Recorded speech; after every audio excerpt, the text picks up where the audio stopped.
The crowd is clearing now after the commission made its final decision. Hard Rock will get to work soon. BPI is suing ABC News for more than $1 billion. 14 people are dead. 50 more could be hurt. Many people in the hospital. This crew has been here since 10 o'clock Wednesday night. They've been working for hours trying to get this water main break fixed. The building behind me here was once an insurance building that burned down to the ground. In New Mexico, thieves helped themselves to a Walmart that was closed on Christmas Day.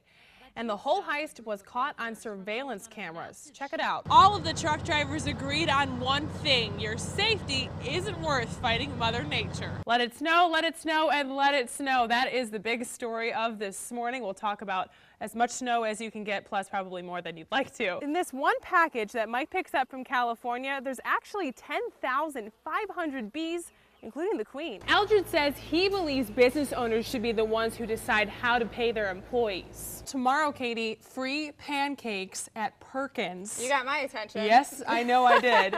But this all is for a great cause. It is for the Give Kids the World Pancake Day. We'll have more on that here in just a minute. And of course, Katie, you will get some pancakes. And I'm sure you'll be happy about that. That sounds pretty delicious, especially right now. I know. Pancakes. Sounds great.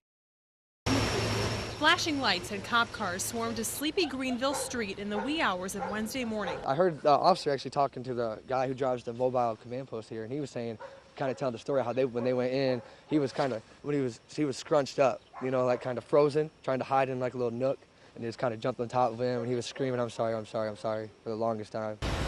Neighbors call him Poncho, and after holing up in his house for more than 8 hours, the SWAT team stormed him and arrested him. Police broke all of the windows on the first floor of this side of the house in order to talk to the suspect. For a long period of time, they weren't able to communicate with him. They had a huge, I don't even know what, a huge rod. They would just shove in the window, just smash all the windows out. Police first tried using distraction devices to get Poncho's attention.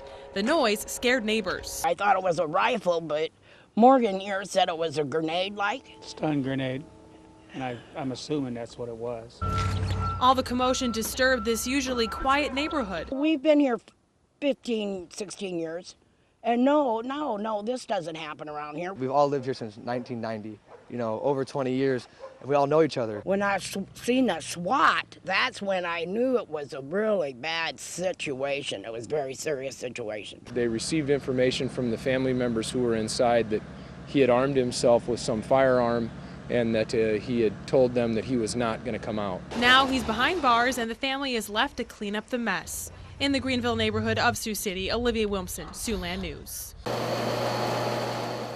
The Fleshmans didn't pay a dime for this grain grinding machine, a key part to their lifestyle. But 7 years ago, their pockets were practically empty when Rebecca got sick. The doctors were telling me, "You should be dead, we don't know what to do, but here, take a pill."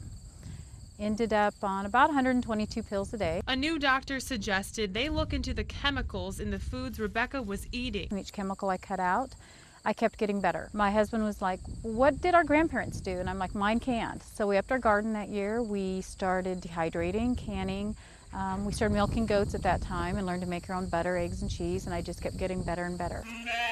Then 2 years ago, she and her husband decided to start their own food-making business, hoping to share their Get Better cure and make quick meals approach. We're bringing healthy food to people that we know that doesn't have any GMOs in it, it doesn't have any chemicals in it, so it's healthy food.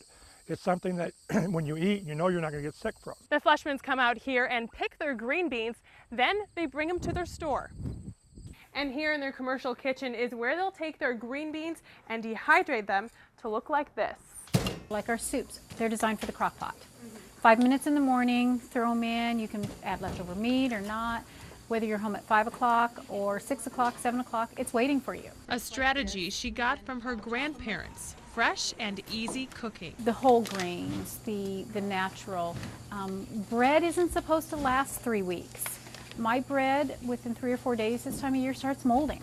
That's what it's supposed to do. Thanks, Alex. She thought she was supposed to stay with her accounting job, but like the name, life is soup and more. God always has a plan. We don't know what it is, and he just sent us down this path. I'm ex-corporate, I'm an ex-accountant, and if anyone would have told me 20 years ago I'd be doing this, I'd probably laughed in their face.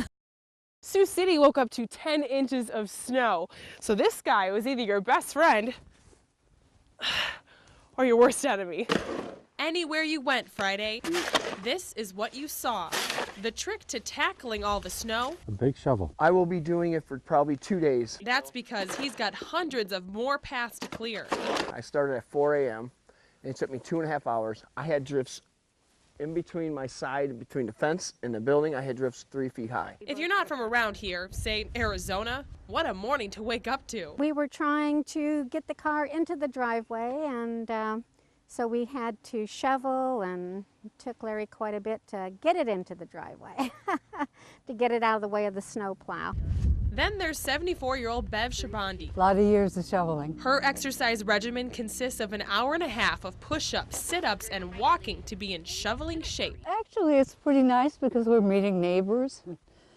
Don't mind it. And why not use what's around the house or in the driveway? I was trying to use it as a sled, but I biffed it in the snow and went belly up in the snow, and then my friend was here scooping, and I didn't have a shovel. I decided it would work great. Meanwhile, down the road at Grandview Park, the Sioux City slopes were packed. It's really thick and it's hard to get through. A perfect day for a snow day. Having a ball in